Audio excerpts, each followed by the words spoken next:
বিহুত এনেধৰণে বনাই আমি জলপানৰ দৰেও খাব পাৰোঁ, লগতে আলহীকো খুৱাব পাৰোঁ। কিয় কৈছোঁ এনেকৈ আপোনালোকে প্ৰথমৰ পৰা শেষলৈকে চাওকচোন।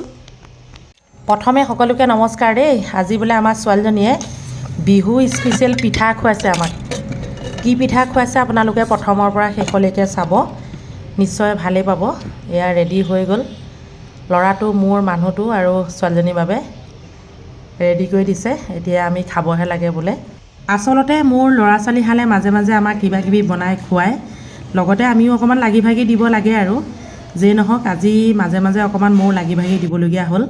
ইতিমধ্যে মই পিঠাগুড়ি খুন্দিলোঁ 2 কেজি চাউলৰ, এইটো মিক্সিৰ সহায়ত। কেনেধৰণে খুন্দিলোঁ সেইটো পাছত আপোনালোকক এদিন দেখুৱাম বাৰু। হয়তো বহুতে জানে, তথাপিতো দেখুৱাম বুলি ভাবিছোঁ, আপোনালোকে চাব।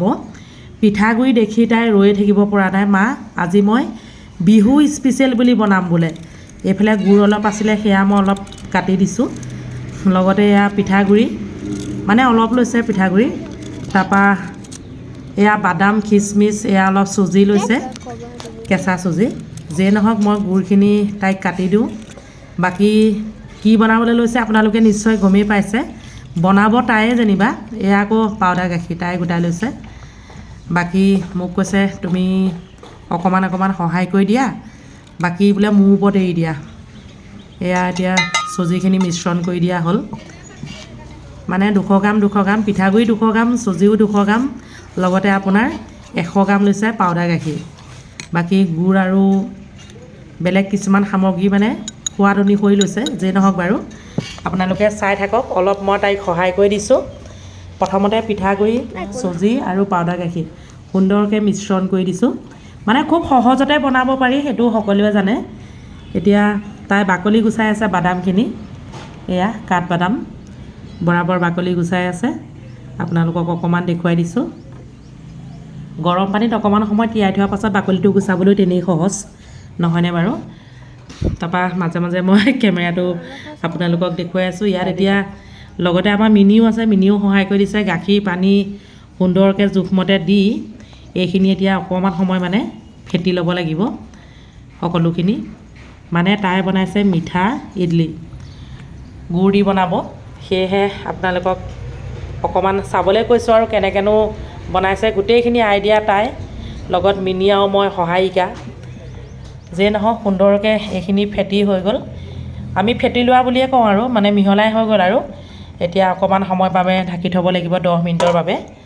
এয়া ঢাকি থৈ দিয়া হ'ল। বাকী সামগ্ৰীখিনি এতিয়া আপোনালোকক দেখুৱাইছোঁ 10 মিনিটৰ পাছত। এতিয়া ইয়াত মিশ্ৰণ কৰিব লাগিব কি কি জানেনে? বাদামখিনি সৰু সৰুকৈ কাটি তাই বাদামখিনি মিশ্ৰণ কৰি আছে। লগতে আৰু কি কি মিশ্ৰণ কৰিব সকলোখিনি দেখুৱাম, আপোনালোকে চাই চাই গৈ থাকক। আমাৰ অসমীয়া মানুহৰ এটা কথা আপোনালোকে লক্ষ্য কৰিব, বিহু যেতিয়া আহে তেতিয়া কিছুমান আলহী এঘৰত ফুৰিম বুলি নাহে, কেইবাঘৰতো ফুৰিম বুলি আহে। তেতিয়া তেওঁলোকে ধৰক অনবৰতে পিঠা খাই কিছুমানৰ পেটৰো অসুখ কৰে। এতিয়া খিচমিচ মিশ্ৰণ কৰি আছে দেই, মানে বাদামখিনি কাটা হৈ গ'ল, খিচমিচখিনি তাত মিশ্ৰণ কৰি আছে। তেনেকুৱা সময়ত যদি এনেধৰণে আমি মানে ধৰক অকণমান মানে মেহনত হ'ব আৰু কষ্ট কৰি কেইটামান ইডলি বনাই দিওঁ। নিমখীয়াও বনাব পাৰে, মিঠাও বনাব পাৰে। মই বেছিভাগ নিমখীয়া বনাওঁ, কিন্তু মোৰ ছোৱালীজনীহে বনাইছে মিঠা। এতিয়া ইয়াতে অকণমান গৰু ঘিউ আছিলে, গৰম কৰি পেলাই মই অকণমান লগাই দিছোঁ, হাতেৰে লগাই দিছোঁ। মোৰ ব্ৰাছডাল বৰ্তমান নাই, আনিব লাগিব। যি কি নহওক বাৰু অকণ অকণ মিঠাতেল সানি দিবও পাৰে, বা নতুবা গৰু ঘিউ, যিকোনো ঘিউ অকণমান লগাই দিব পাৰে। মই গৰু ঘিউ লগাই দিছোঁ। যেই নহওক তাই ইফালে বাদাম কাটি আছে, খিচমিচ মিশ্ৰণ কৰি আছে। বাকী আপোনালোকে চাই থাকক। এই আলহী আহিলে এনেকৈ বনাই আপোনালোকে খুৱাব পাৰে, এইটো কিন্তু আমনি নালাগে, খাবলৈ বহুতেই ভাল লাগে। ইয়াৰে 2-3টা দি চাহৰ লগতো দিব পাৰে, বা জলপান ছিষ্টেমতো দিব পাৰে। মই কিন্তু কিহৰ লগত খাম সেইটো আপোনালোকক দেখুৱাম বাৰু। ইয়াত মই কোনো চৌদা বা ইনো এনেকুৱা ধৰণৰ বস্তু ব্যৱহাৰ কৰা নাই। এনেধৰণে বহুত সুন্দৰকৈ ফুলি যাব, সেইটো অৱশ্যে মই জানো। কিয় ফুলিব জানেনে? ইয়াত মই 10 মিনিটৰ বাবে ফেটি পেলাই যে থৈ দিছিলোঁ, সম্পূৰ্ণ তাতে সুন্দৰকৈ গলি গ'ল। এতিয়া কম কমকৈ দি পেলাই, মানে একেবাৰে ফুল ফুলকৈ দিব নালাগে, এনেধৰণে ষ্টাইলতে অকণ অকণ গুড় দি দিব লাগে। তাৰমানে যিহেতু আমি মিঠাহে বনাইছোঁ, সেয়েহে দেখিবলৈও ষ্টাইল লাগিব, লগতে খায়ো ভাল লাগিব। ইয়াত টোটেল 12টা ধৰিব, 4টা 4টাকৈ 3ডাল ষ্টেণ্ড আছে। যিয়ে নহওক বাৰু গোটেইখিনি অকণমান সহায় কৰি দিবলগীয়া হৈছে। অকলে সকলো কাম কৰিব নোৱাৰে, মানে আজিলৈকে মই এৰি দিয়া নাই বাৰু। মানুহ নাথাকিলেতো অকণমান কৰিব লাগিবই, মানুহ আছোঁ যেতিয়া মানে ধৰক অকণমান এলেহুৱা ভাৱটো আহি যায় আৰু, নহয়নে? চব ষ্টাইলত আকৌ এনেকৈ দি দিলোঁ সুন্দৰকৈ, দেখিবলৈও ভাল লাগিছে, লগতে খাইতো ভাল লাগিবই। কেইটামান আকৌ এই খৰাহীটোতে বাতিটো দি দিছোঁ। এইকেইটা আকৌ মই বৰ ডাঙৰ কেৰাহী এখনত মানে পানী অনবৰতে উতলি থাকে, তাতে ভাপত দি পেলাই বনাম আৰু, সেয়েহে বাতিটোতো কেইটামান দি দিছোঁ। আনফালে ইডলি ষ্টেণ্ডতো দি দিছোঁ। এয়া তায়ে ক'লে মানে এনেকৈও কেইটামান দি দিয়া, সৰু সৰু বাতিবিলাক যে দালি দিয়া, তাত খায়ো ভাল লাগে দিয়কচোন। যিয়ে নহওক আপোনালোকে নিশ্চয় ভিডিঅ'টি চাই বহুত ভাল পাব, শেষলৈকে চাব। বেছিখন নাই আৰু, কুকাৰত দি বনাম বুলি ভাবিছোঁ।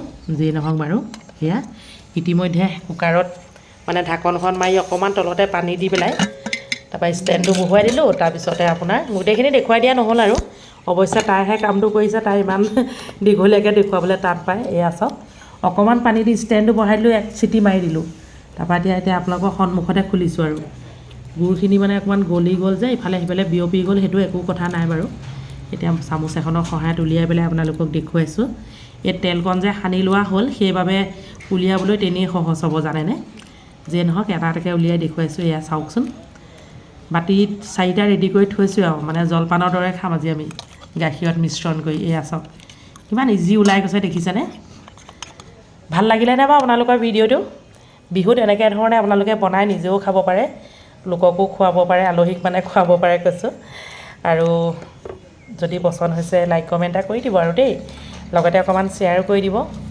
গোটেইখিনি এনেধৰণে উলিয়াই মই গাখীৰ 1 বাতি গৰম কৰি থৈছিলোঁ, তাৰ লগত খাম। ভিডিঅ'টো কেনে লাগিলে জনাব। আজিলৈ আহিছোঁ, বাই বাই।